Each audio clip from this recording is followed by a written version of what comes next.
అన్ని కరెక్ట్ గా వాళ్ళకి కావాల్సిన నీళ్లు బాత్రూమ్లు అన్ని ఫెసిలిటీస్ పెట్టించేస్తాం. లోపల ఇబ్బంది ఉండదు వాళ్ళకి. లోపలైతే వ్యాపారానికి ఇబ్బంది ఉండదు, కస్టమర్లు వచ్చేదానికి ఇబ్బంది ఉండదు. గేట్ కూడా ఇంకో గేట్ ఓపెన్ చేసేసి దాన్ని కూడా క్లీన్ చేసి పెట్టేస్తాము.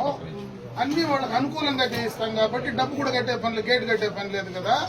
వాళ్ళు సంతోషంగా ఉన్నారు, ఒప్పుకుంటారంటేనే నేను ఆ రోజు మాట్లాడిన క్లియర్ గా అడిగిన. 1-2 సార్లు కమిషనర్ నేను అడగల, వాళ్ళ మాట నేను ఎందుకు వింటాను. నేను మాట్లాడింది వ్యాపారస్తులు రోడ్డు పైన ఉండేవాళ్ళని ఆపిన, దారిలో పోయేటప్పుడు ఆపిన, లోపల పెట్టుకునే వాళ్ళ దగ్గర మాట్లాడినా. దాదాపు 10 మందితో నేనే మాట్లాడినా, రికార్డింగ్ కూడా ఉంది. మాట్లాడినా ప్రతి ఒక్కరితో నేను మాట్లాడితే వాళ్ళు ఏమన్నారంటే, మాకు బయట కంటే రోడ్డు మీద కంటే లోపల అన్ని ఫెసిలిటీస్ మీరు ఇచ్చేస్తే ఇక్కడ మాకు లోపలనే పెట్టుకుంటాం. కొనేవాడు బయటైనా కొంటాడు, లోపలైనా కొంటాడు కదా, అందరూ ఈడే పెట్టుకుంటాం. మాకు షెడ్లు గిట్లు వేసేసి నీట్ గా ఎండగండి లేకుండా మాకు చేసి ఇచ్చేయండి.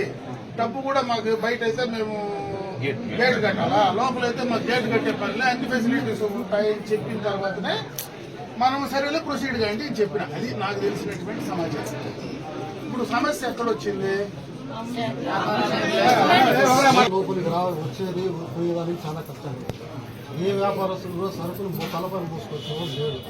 ఈ ఆటో పైన మాలాంటి టెంకాయ వ్యాపారం మేము మాకు ఈచర్ రావాలా, లేకపోతే బండి రావాలి. బండి వచ్చేకి పోయేదానికి చాలా సమస్య. మీకు దారి సమస్య లోపలికి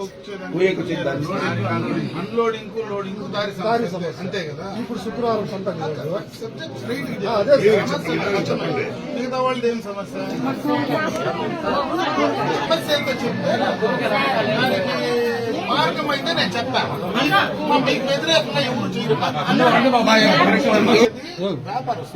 గేట్ ఎత్తిన వాళ్ళని వ్యాపారం చేసేవాళ్ళు కాదు. గేట్ ఎత్తిన వాళ్ళు వ్యాపారం చేసిన వాళ్ళు దీనికి సంబంధం లేదు. నేను అడుగుతా ఉండేది, మీరు ఎవరైతే వ్యాపారం చేసుకొని గేట్ కట్టుకుంటారో, మీరు ఎవరైతే కస్టమర్లు మీకు వస్తారో, మీరు చిరు వ్యాపారస్తులు మీరు చేసే వ్యాపారానికి మీకు ఏమి ఇబ్బంది ఉందో చెప్తే దానికి అనుకూలంగా చేసే పరిస్థితి ఉంటే అది చేస్తాము. లేకపోతే దానికి ఇంకొక ఆల్టర్నేటివ్ మార్గం చేస్తాం. మీకు అన్యాయం జరిగేది ఉండదు. నేను అది వరకు మాట్లాడుతా ఉన్నా. దాన్ని మిమ్మల్ని వదిలేసి అందరూ వచ్చి వ్యాపారస్తులు మాట్లాడితే నేనేం సమాధానం చెప్తున్నావు? ఎఫెక్ట్ అయ్యేది మీరు. నెత్తిన పెట్టుకోవాలి, మీరు చెప్పాలి. కానీ మిగతా వాళ్ళకి ఏం పని? వ్యాపారస్తులకి దానికి అప్పు పట్టించేవాళ్ళు, వ్యాపారస్తులు గేట్ ఏంటి కాదు.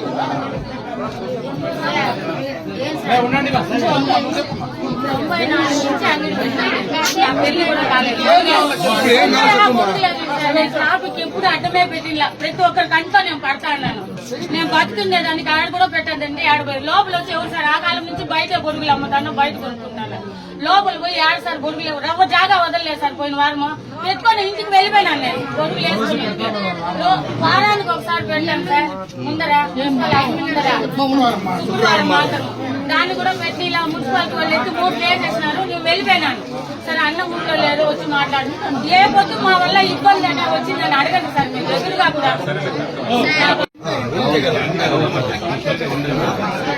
ఇంకోటన్నా మాదంతా లోపల రైతు విధాల్లో కానీ సంతకెట్లా కానీ ఏం జరగదన్నా. ఒక 5 రూపాయలు సరుకు తీసుకున్నామంటే 2 వేలకు అమ్ముతామన్నా, 3 వేల రూపాయలు నష్టం వస్తుంది. రోడ్డు పక్కన అయితే కన్నా గోడ కానుకుంటాం, ట్రాఫిక్ ఇబ్బంది లేకుండా మేము సైడ్ నుంచి చెప్పేది నువ్వు. ఏ సరుకైనా కొనేవాడు రావాలి కదా. అవును, నువ్వు ఏడుంటే ఆడికి రావాల్సిందే కదా. అవును, అలా చుట్టూ నువ్వు గోడ కాడు ఉంటావు, గోడ అనుకుంటావు, గోడ మీద ఉంటావు. నచ్చినట్టు వాడు కొనాలి కదా. నేనేం చెప్తానంటే, నీకు సరుకు అమ్మడానికి పచ్చి సరుకు తెచ్చుకొని నీకు ఇబ్బంది కలిగించడానికి వీల్లేదు. నేనుంటా మీతో కూడా, ఏం టెన్షన్ పడద్దని. అట్లనే నా పచ్చి సరుకు ఏండే అమ్ముతుంది, నేను ఏడైతే నమ్మగలను, లోపలికి ఇంకో చోట అమ్మలేనని చెప్పడం కూడా కరెక్ట్ కాదు కదా. వాస్తవం అర్థమైంది. నీకు ఆ ఇబ్బంది లేకుండా, నీ సరుకు నీ వ్యాపారానికి ఇబ్బంది లేకుండా చేసే పూచి నాది. కుదిలేదు సరేనా? ఏం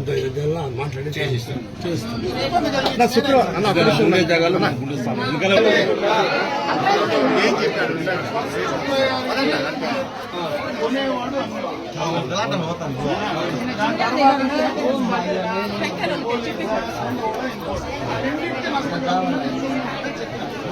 నువ్వు నాకు ఇదే కావాలని నువ్వు చెప్పాడు. వాడు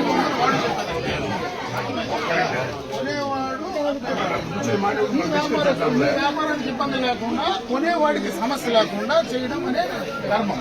దాని ప్రకారం వాళ్ళు కూర్చొని కమిషన్ చేయమని పోలీసు కానీ వాళ్ళ ట్రాఫిక్ ఒక పక్క ఇది ఒక పక్క అట్లా మీరు తగులుకున్నాడు గేటు అతని డబ్బులు కూడా బయట రావాలి ఎందుకంటే అతను ఖాళీ వదిలిపెట్టామంటే అతనికి నష్టం జరుగుతుంది ఖాళీగా ఉన్నాడు కదా మిమ్మల్ని కలబెట్టాడు మళ్ళీ నా మీదకి వేస్తాడు అర్థమేనా? ఇవన్నీ సిస్టమ్ అంతా ఉన్నాయి ఒకదానికి ఒకటి లింక్ అయిపోయింది ఇక్కడ అందువల్ల నేనేం చెప్తానంటే 10 రూపాయలు వ్యాపారస్తులకి మిగులుతుంది గేట్ కట్టే పనిలా బెదిరించే పనిలా రోడ్లో పోలీసు వాళ్ళు వచ్చి కట్టి కొట్టే పనిలా ట్రాఫిక్ కట్టకుండా ఎక్కడ అనే పనిలా వాడికి ఐదో ఇచ్చే పనిలా ఇవన్నీ మీకు ఇబ్బంది లేకుండా చేసే పూచే నాది అట్లనే మీ వ్యాపారానికి నష్టం కలిగించి చేయలేం కదా మీ వ్యాపారానికి నష్టం కలిగించి చేయము కాబట్టి అది ఒకసారి అందరినీ కూర్చొని పెట్టుకొని మీ వాళ్ళు ఎవరో 2-3 పెద్ద మనుషులు డిసైడ్ చేసుకోండి ఇంతమంది వస్తే నేను అసలు మాట్లాడలేను కూడా అర్థం కూడా కాదు కదా మీరు ఒక 4-5 మా వాళ్ళు వస్తే ఎంతమందికి మా రిప్రజెంటేషన్ మాట్లాడుకోండి అర్థమవుతుంది వాళ్ళని పిలిచి కమిషన్ పిలిచి పోలీసు వాళ్ళు పిలిచి అవసరం వస్తే నేనే మార్కెట్ కాడికి వస్తా క్లోజ్ చేయాలి సరేనా